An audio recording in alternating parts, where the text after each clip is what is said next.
To the country of Zambia in the southeast. It's a landlocked country of about 20 million people, and currently it's struggling to deal with a debt crisis. Zambia is not one of the wealthiest nations in the world, so it's been working to try and improve its economy. But there's a catch. Their recent growth was fueled by international debt, unsustainable debt. Zambia eventually defaulted in 2020 and has been struggling to restructure that debt ever since. But this week, they faced another setback. A creditor committee to oversee the restructuring rejected its plans, sending it back to the drawing board.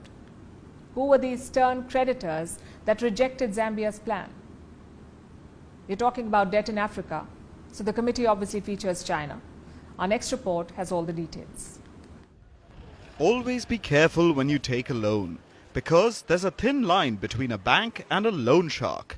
This statement holds true whether it's an individual or a country taking a loan, as some countries are finding out.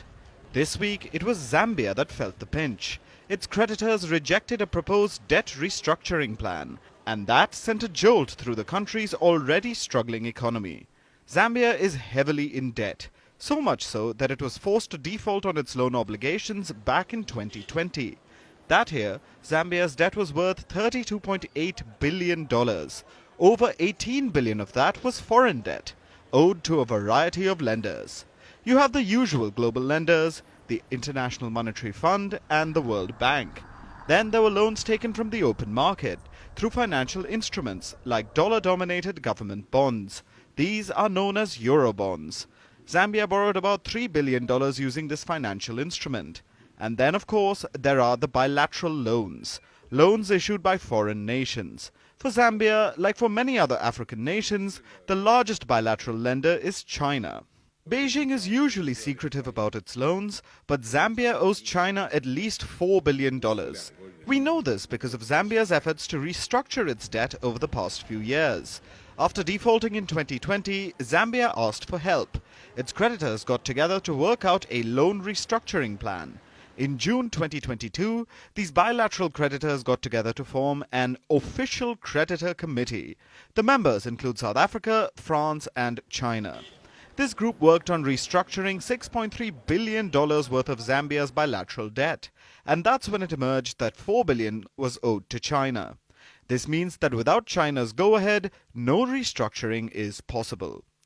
This June, the committee made a breakthrough on that $6.3 billion tranche. It was considered revolutionary, so much so that the IMF wanted to use that as a template for other nations that had defaulted.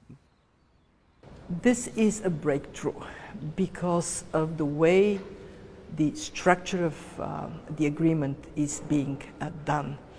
And I very much look forward to codifying Zambia and then using it as a model for others. Zambia was ecstatic. They were thanking the official creditor committee for their help.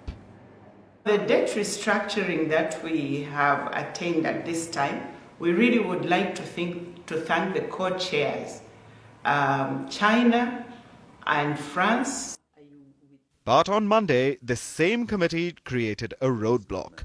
Zambia was trying to restructure its €3 billion Eurobond debt. It had a plan. The IMF was ready. The markets were ready. But the bilateral creditors weren't. They rejected Zambia's proposal. Why? Because the bondholders weren't making enough of a loss. The committee chaired by China and France wants a different deal. One where Eurobond holders make a larger loss than Zambia's government or the IMF deem necessary. The logic was, if I've taken a haircut, so must everyone else.